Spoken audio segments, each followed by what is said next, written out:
Commitment number 3 has rolled in from the second week of official visits for Boston College football. More news is coming in. We can now call this a smashing success.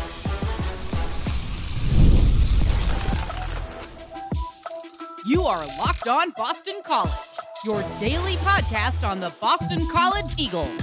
Part of the Locked On Podcast Network, your team every day. Hello, everyone, and welcome. This is Locked On Boston College. I am your host, AJ Black. Happy Thursday, everyone. We are in the midst of summer, and when the heat gets going, so does recruiting for Boston College football. First week goes by with official visit season. We don't get a lot of news, but now the second week goes through. We got a lot. We're going to have a new commitment, and I'm going to tell you more about what could be happening, and I'll look ahead to week 3. Finally, ACC SEC Challenge. We know who BC's playing in the men's and women's. I'll tell you who they're playing, and it's a big challenge for the men. We'll explain why in segment 3. So,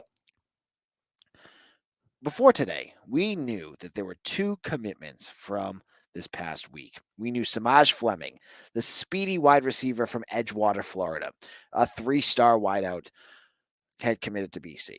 We also knew that Ray Sykes, a defensive back from Rome, Georgia, had also committed. But there was one other name that had still not revealed himself. I gave you the wire clue. If you guys were wondering what the wire clue is, if you've never seen it before, go follow me on Twitter, AJBlack247. You guys know with my work at 247, I have some good insight to what's going on, and I have great sources. You know, when I know something's going to happen, you'll see a wire GIF. And that's not just me guessing. That's me knowing something's going to happen. So you saw one yesterday. Had to wait for the kid to announce. Omarion Davis, a safety from Indian Land, South Carolina, committed. Now, Omarion Davis had taken a pair of official visits this summer. He went to Georgia Tech last week, and he went to BC this week. And it was the visit to Boston College that did it for him. I talked to him. He loved the coaching staff. And this was the first time I've heard his name pop up a little bit, but it was very clear. His emphasis on one of the reasons why he liked BC was Tim Lewis, the defensive coordinator. He mentioned him by name as one of the big reasons why he chose BC. So defensive coordinator, remember the guy that not many people knew much about, he's connecting with some kids. That's a good thing. So what are you getting in Omarion Davis? He's a smaller safety than Ray Sykes, who committed a couple days ago. Sykes was 6'2", Davis is 6'0", but Davis is much stouter. I think it's the right word I want. He's a bigger guy, right? Stout, that's the right word, right? He's 6'0", about almost 200 pounds. So I almost look at him more as your strong safety. Sykes more as your free safety, guy that's going to play left field, center field, try to prevent big plays from happening. Davis, watching his film, he's a guy that can do that if you need him to. He could line up in center field. He could diagnose some plays like that. He looks more to me like the name I keep popping in my brain is Jaden Woodby. He's a bigger dude than Jaden Woodby, but a guy that can play safety, can line up in the box, can do a bunch of different things. He's versatile, but he's also a big hitter. Watching him play, like, there's a guy that knows how to tackle, and you like that, right? There's a guy that can go out there, and when he has to stick his hit, he does it. I like that. Like a lot of these kids in this class, he's a late bloomer. Now, folks are wondering, like, why? This is Bill O'Brien. Why are you getting late bloomers? You have to understand where the recruiting classes are right now. Bill O'Brien is starting like 2 miles behind the leader of the pack, because most kids have been in touch with schools for a year and a half before Bill O'Brien even took the job. Luckily for O'Brien, there were some guys on his staff. You got Savon Huggins, the running backs coach, Darrell Wyatt. You have Matt Thurin. You have a few names that have been there, but for the most part, you have to form new connections. And for many kids, the longer the connection goes on, the better the chances of a commitment are going to be. So BC has to like reinvent themselves a little bit here. That's why you're seeing a lot of late bloomers. Griff Collins, the linebacker, excuse me, from Worcester Academy. BC was in on him early, but he didn't have a lot of big offers. It just popped up. Ray Sykes, same thing. Um, Omarion Davis. There's a couple kids coming in this week. Najida Sinkala from St. Thomas More.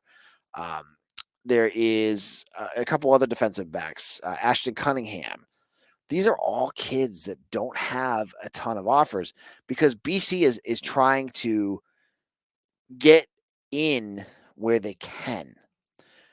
And yeah, you're not getting 4 stars and whatnot, but you're getting the guys that you're watching film on and you're impressed by, and that's a good thing, right? So I like Davis's film. If you get a chance, go on Huddle and in Huddle film watch Omarion Davis. He's gonna be, I think, a very good defensive back for BC. Now, when you're looking at what the class has now, you now have 4 defensive backs, and this was one position where I didn't get a straight answer on how many targets they're going to get, but I could tell you they're still getting official visits on campus. I just mentioned Najita Kala and Ashton Cunningham and Landon Hammond. There's a bunch still that are coming. So they got 4 defensive backs already committed. They've got guys that were already on campus. I look at like Joshua Gurrier. They had Rayshawn Evans. They've got a few guys that have been on campus. I think that they're not done. They're going to have a big group of defensive backs in. And I think who it'll be will be based off of who is the most interested and who will pull the trigger fastest. They're not going to sit and wait on this one. If they can get, like, if Joshua Gurrier is going to commit, and I think he would probably be near, I would guess that he's probably higher on their depth, their big board chart. If he would commit, he might just get the spot and that'll be it. But there's other guys like Charleston Colden's coming, next week. There's a lot of names that are still around that they still have to figure out because they've got Ray Sykes, they've got Omarion Davis and Marcellus Townsend, who committed last week, and TJ Green, who was one of the first commitments. They're there. I think they're going to continue building on this, which is interesting because I don't see them losing a ton of defensive backs next year. If you look at the depth chart of what they have, there's still guys that are going to have that COVID year. It's starting to shrink down more, but guys like Victor Nelson, I think he still has a year left. Cole Batson still has a year left. But the only guy, when I looked at it quickly, the only name that popped up was Bryquise Brown. I think he's the only one that is done. Kari Johnson could be, but I think he still has a year left. So they're trying to build some real depth at that defensive back position, and getting Omarion Davis is a good way to do it. Now, in a moment, I'm going to look at some big names that are coming on campus this weekend, the weekend of the 13th and 14th. I'll explain who they are and why I think they're very critical for Bill O'Brien and his staff. I'll explain in a little bit what that means in just a moment.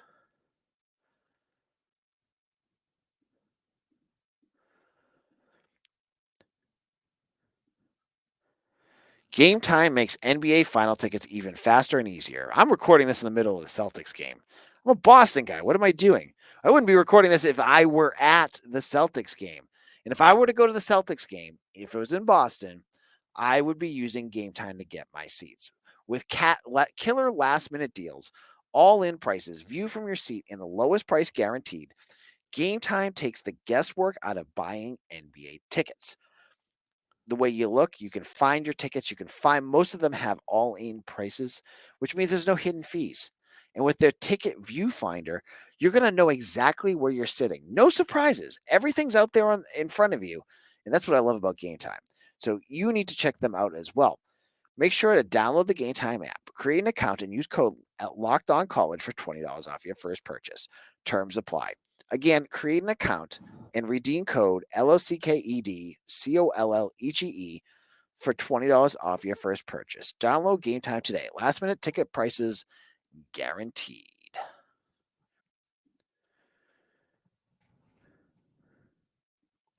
This is Locked On BC. I'm your host, AJ Black. We are now halfway through official visit season. Official visit season is a 4-week window where BC has, 40, 50 official visitors come on campus. These are the kids that they're really truly targeting, trying to get commitments and build their class of 2025. Most of the work is done in these 4 weeks. Right now, they sit at 11 commitments. There are, I believe, 2 to 3 silent commitments. There were 2 on Wednesday. And I know who they are. I can't tell you who they are. I joke about this all the time, but I want you to know when you see the wire gifs, there was 2 of them today, that there's more silent commitments that are waiting. So there's 2 from 2 previous weekends. There's 2 from today. That leaves you with a big weekend ahead of you. Right now, Boston College does not have an offensive line commitment. That's not to say one of the silents isn't a offensive line commitment. And that's not to say that many, maybe potentially multiple silent commitments are offensive linemen, but there aren't any that have announced yet. And until they announce, you're at 0, right? So this weekend, one big name I'm watching for is Denzel Williams, a offensive lineman from Archbishop Stepanak in New York. Now, he's the teammates of Kadir Dembale, a defensive lineman who was on campus and who I think still is a BC lean. He came in earlier a couple weeks ago, but I think he's going to take a visit to Wake Forest next week. So he may wait until the end of that to make that decision. But BC is looking to get 4 to 5 offensive linemen in this class. As I said, they're at 0 right now of offensive linemen that we know about. And for me, the biggest money on like which guy I think is going to commit in terms of offensive lineman has always been Denzel Williams. I felt like he had a great first unofficial visit when he checked out spring practice and met Bill O'Brien. He doesn't have a ton of other official visits set up, but he's not. Don't take his lack of huge commitment, huge offers as a lack of talent because he's very good. And I think he'll be a great fit for BC if he commits. So he's coming this weekend. And maybe that's going to be it. He has one other official visit. I think he's going to James Madison. So that's next week. But, with a lot of times what you see is if there's a kid that really a Power 5 school wants, they will push and those G5 schools will eventually get pushed to the side. Usually happens. Just like the blue bloods to Power 5 schools, right? Like if like a Florida State or Clemson wanted him, then that would be a different deal, right? So he's one name I'm watching for. Another name I'm going to watch for as well is John Denman. John Denman is out of Palestine, Texas. He's a running back who played both sides of the ball down there. And he's an interesting character because he took an official visit to Michigan, and he has another relatively big, I think it's Houston maybe that he's taking another official visit to.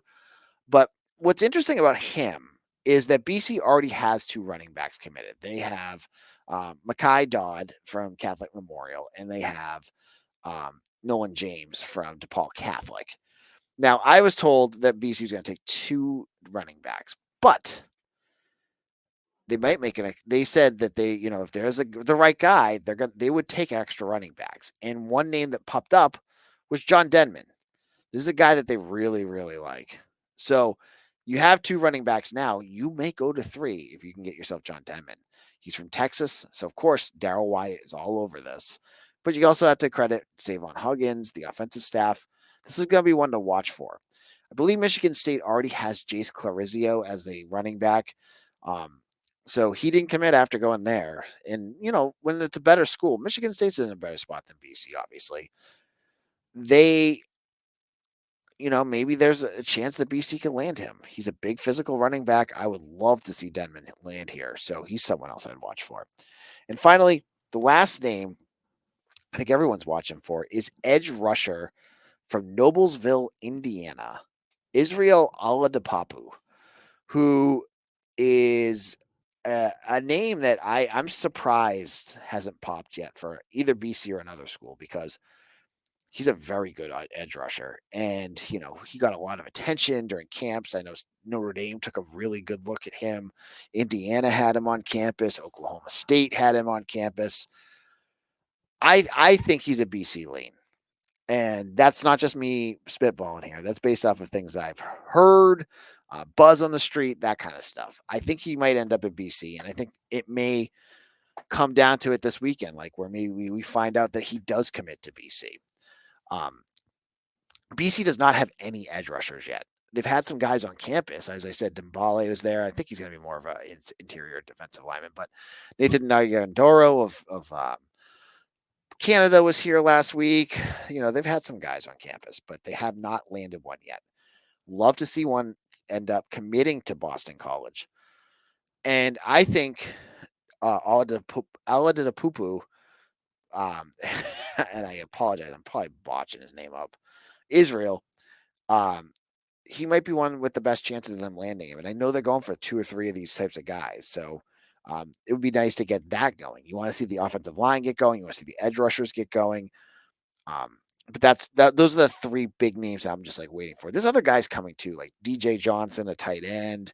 You'll see him there. There's a bunch of defensive backs who they're obviously taking official visits. I almost want to think of them as like option B. Landon Hammond, I don't think is an option B, but you look at guys like Najita Sinkala or Ashton Cunningham. I'm not sure that with the numbers that they have that they'd be a take at this point, but they're ones to watch too. So it's going to be a very interesting weekend, folks. We'll have to wait and see what happens. And also, we're still waiting on some of these other commitments that have already pledged. Either you saw my wire stuff or you saw Dan O'Brien or Spencer Dickow. They all put stuff up too. There's a lot of news, so make sure you're checking us out on Eagle Insider. If you missed the 60% deal to become an Eagle Insider, shame on you. No, not shame on you, but join up now. It's still 30%. You're still getting a good deal to check us out. Come on over, check out our VIP stuff. Get on the board. I had stuff. I was on the road yesterday doing something, and I couldn't put full posts up, but I had the visitor list. I told you who was not coming. There's a couple names. Hardy Watts is one of the big ones, but there's a few others that are not coming. It's all up on the board. And I think more people, if you're out there, if you're VIPs, check out the board. You don't need to post on it if you don't want to talk message board stuff. But I put nuggets up there. I try to put it up on Twitter or X or whatever. But I want to make sure you guys get those news items too. So make sure you're over there. Sign up today. And if you want to just try it out, there's a monthly checkout that you could do for like $9.95 a month. You could try that out too. And then, switch it over to VIP at a yearly rate after. So all good stuff to try out. Now, in a final segment, I want to talk a little bit about basketball as BC has found out who their ACC SEC tournament challenge competitor will be. We'll get into all of that in just a moment.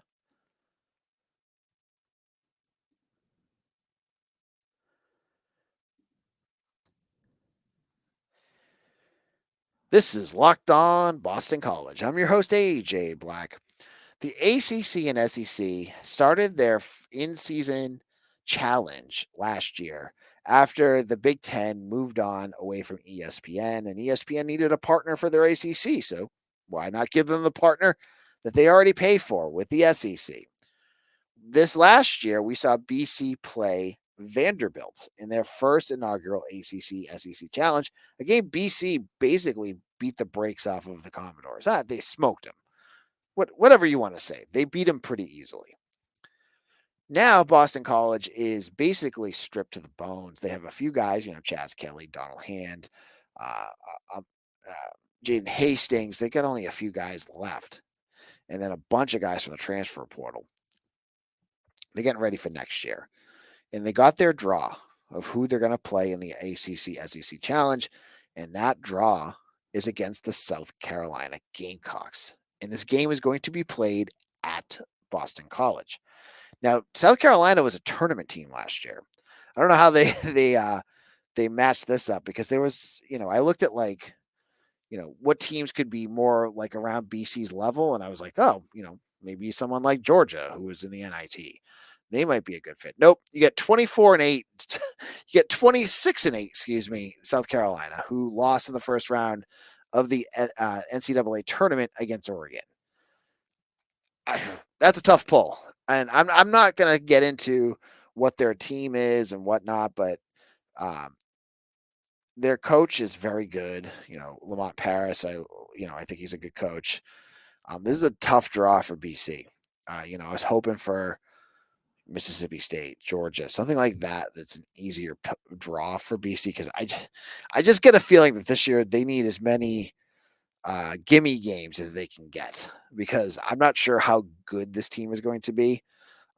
But we'll have to wait and see. That's where things are at.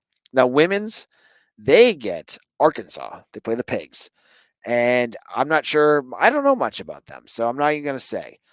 But that's both teams are in it. That's good. I saw that there's teams. I think Wake Forest and Pitt missed the women's team tournament, and BC is going to play well this year because I believe there's going to be teams that near the bottom that will be left off. Though I saw Louisville is playing like Ole Miss this year, so maybe it's not the case. Now we'll be back again soon.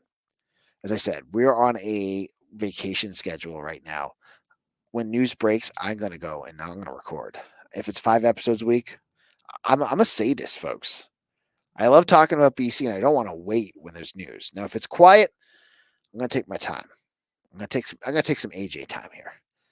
But if there's news, folks, I'm going to be all over that. So make sure you hit that bell if you're on YouTube and make sure you're subscribed wherever you get your podcast. You're going to get your Locked On BC. You're going to get your news. You're going to get your analysis, all of it here. Follow me on Twitter at AJBlack247 and become an Eagle Insider. And I hope to see you all again for another episode of Locked On BC, your team every day.